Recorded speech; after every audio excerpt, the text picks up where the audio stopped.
आपके साथ मैं हूं फिजा काज़मी। असम विधानसभा चुनाव में all India United democratic front और वाम दलों के साथ गठबंधन की घोषणा करने के बाद कांग्रेस जल्द ही साझा न्यूनतम कार्यक्रम तय करने जा रही है। हालांकि सरकारी सहायता प्राप्त मदरसों को न्यूनतम स्कूल में तब्दील करने के बीजेपी सरकार के फैसले से जुड़े मुद्दे को इसमें शामिल करने को लेकर वो दुविधा में फंस गई है। ये रिपोर्ट देखिए। असम विधानसभा चुनाव में all India United democratic front और वाम दलों के साथ गठबंधन की घोषणा करने के बाद कांग्रेस जल्द ही साझा न्यूनतम कार्यक्रम तय करने जा रही है। हालांकि सरकार सहायता प्राप्त मदरसों को न्यायित स्कूल में तब्दील करने में बीजेपी सरकार के फैसले से जुड़े मुद्दे को शामिल करने को लेकर वो दुविधा में है। पार्टी सूत्रों के मुताबिक कांग्रेस की असम इकाई के नेताओं के एक धड़े का मानना है कि इस तरह के मुद्दों पर जोर देने से चुनाव में बीजेपी को ध्रुवीकरण का अवसर मिलेगा। दूसरी तरफ प्रदेश कांग्रेस कमेटी के अध्यक्ष रिपुन बोरा का कहना है कि राज्य सरकार के इस असंवैधानिक फैसले को अदालत में चुनौती दी जाएगी और इसको लेकर गठबंधन की प्रस्तावित समन्वय समिति में चर्चा होगी। राज्य में फिलहाल प्रमुख विपक्षी दल की भूमिका निभा रही कांग्रेस ने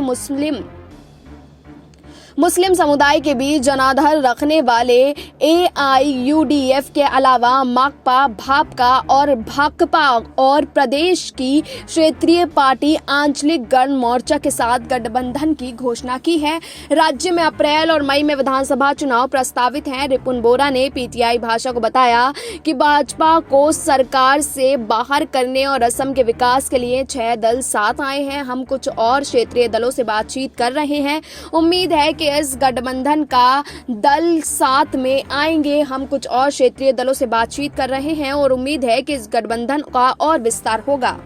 उन्होंने कहा कि बहुत जल्द हम साझा न्यूनतम कार्यक्रम तय करेंगे और एक समन्वय समिति भी बनाएंगे। ये समिति ही आगे की रणनीति और विभिन्न मुद्दों पर चर्चा करेगी। ये पूछे जाने पर कि किन मुद्दों को साझा न्यूनतम कार्यक्रम में स्थान मिल सकता है, बोरा ने कहा कि नागरिकता संशोधन कानून और NRC असम के विशेष दर्जे का मुद्दा है। प्रदेश को केंद्र सरकार के अनुपात में धन नहीं मिलता।